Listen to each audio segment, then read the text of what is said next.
I'm dead. Both of us are. Me and my girlfriend. Even up until now I can hear her whisper in my head, and it continues to torment me. She's in hell, and I'm here in the middle of nowhere, with only infinite whiteness surrounding me in all directions. My God, please save us. We tried to contact the devil the night before we died. We followed a ritual our friend told us over lunch break. But it went wrong. One of the candles we used for the ritual was defective, and it burned out halfway through the ritual. The devil was able to manifest himself physically, and he took us both with him to hell. Looking back, I know that now our friend was to blame for this. He wanted this to happen to us.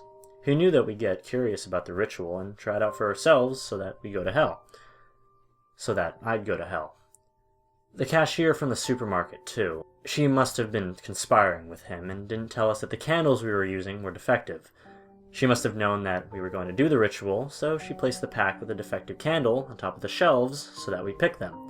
They planned this. They should go to hell. They should go to hell 1,000,000 times over. My God, please save us and curse them for eternity.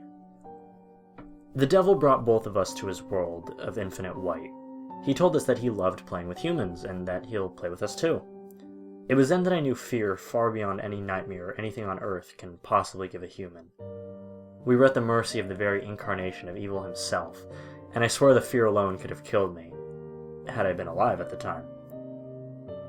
My God, please save us.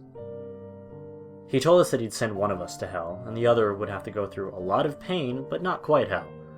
One of us was going to remain in this white world, and the other will go to a lake of fire and infinite darkness. Whoever was in the white world can wish to switch places with the other in the darkness, and the person in the darkness will have all of his thoughts whispered into the other's head. This was his game, and he told us that the game was never going to end because he hated ends.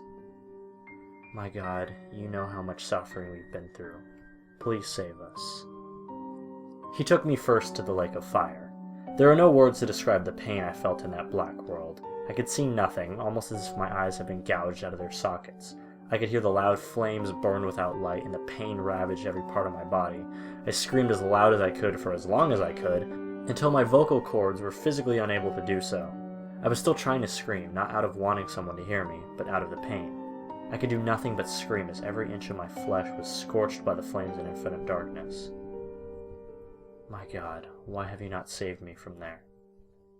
After a day or so of torment, the flames suddenly stopped. I opened my eyes and suddenly realized that I could see again.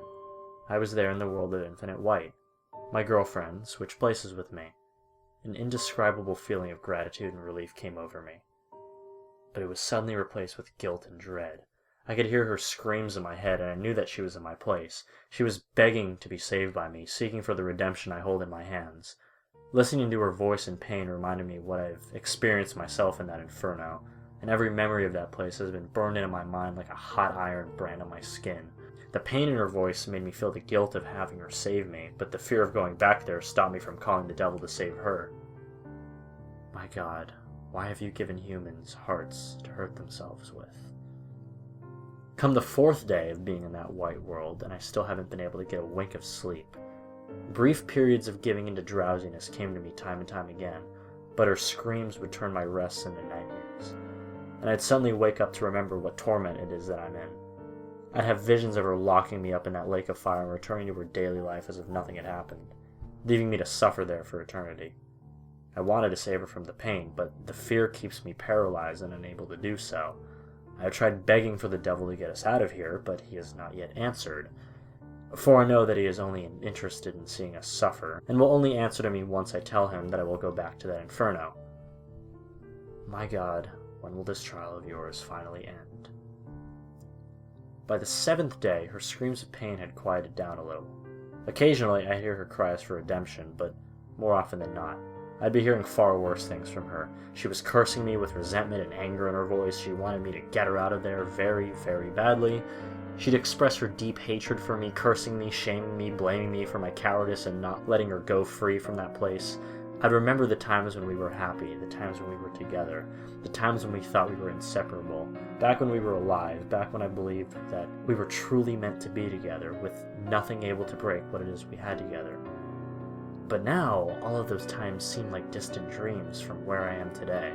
Now that I live through endless pain from ripping apart the bonds which used to make the entirety of me, I have truly understood the true meaning of loss.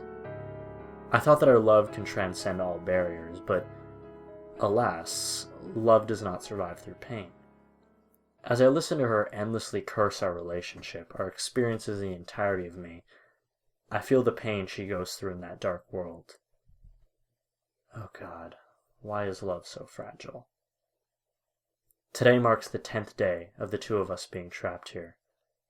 I still cannot find the strength in me to set her free, for fear and sadness are devouring what's left of my humanity. But she no longer curses me. She no longer screams or weeps or threatens me. She whispers into my head sweet words, but I know that those words are loaded with poison. She tells me that she has found a way out of this place. She tells me that she knows how she can keep me safe. She tells me that she loves me and that I should show her how much I love her.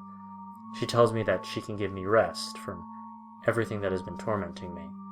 She tells me that she can give me the peace I long for, the peace I have not found in this place ever since we have been here. The words are sweet, but the intent is deadly.